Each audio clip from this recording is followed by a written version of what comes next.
Hello again. In my last video, I was talking about the difference between the conscious and the subconscious. I was also talking about the fact that faulty templates in the subconscious can be a source of negative interpretations and inaccurate judgments that are not based on reality.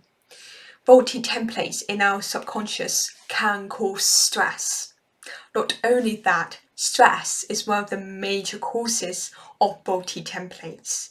When we become overloaded with information to the extent that we experience cognitive overload, we become so overwhelmed that the subconscious templates that we form at that time are often inaccurate or even downright wrong.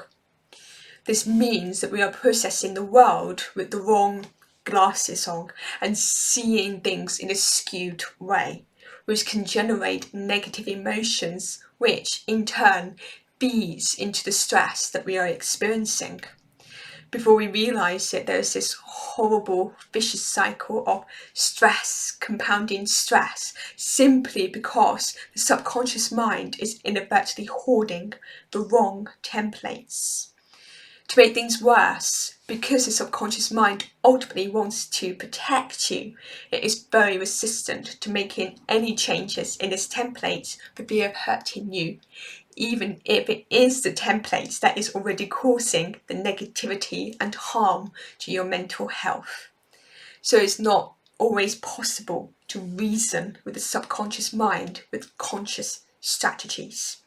Sometimes it is necessary to try and access the subconscious mind directly, and this is where the process of hypnosis comes in.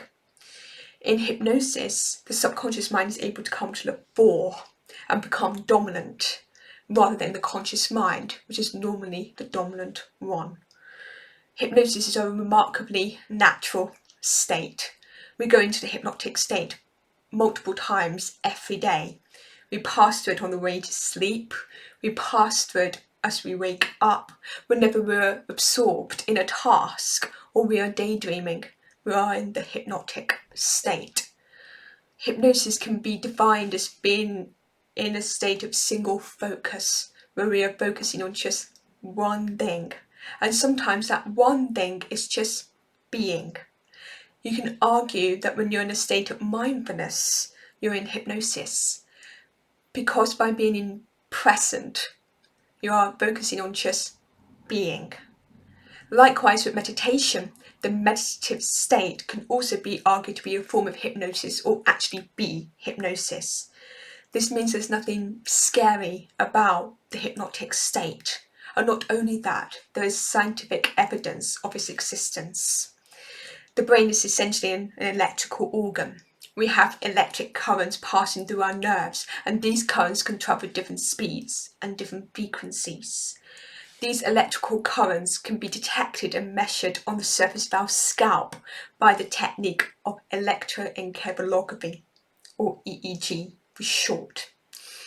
EEG has shown that the hypnotic state does appear to be separate, having its own frequency compared to our awake state or our sleeping state.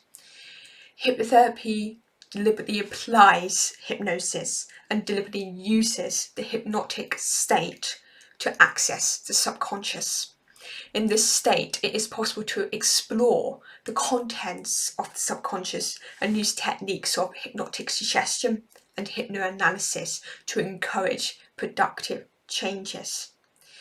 Hypnotic suggestion is essentially a form of communication with the subconscious, where you literally talk to the subconscious using careful phrasing so that the subconscious realizes you're trying to help and will not be so resistant to changing its templates.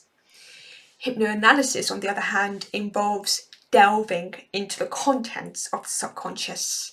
This includes your memories, all the way back to when you were born. Hypnoanalysis attempts to do a thorough and systematic review of all the templates that have been accumulated and hoarded by the subconscious in order to identify the faulty ones that need to either be changed or discarded. So via hypnotic suggestion and hypnoanalysis, you can do a form of mental spring cleaning.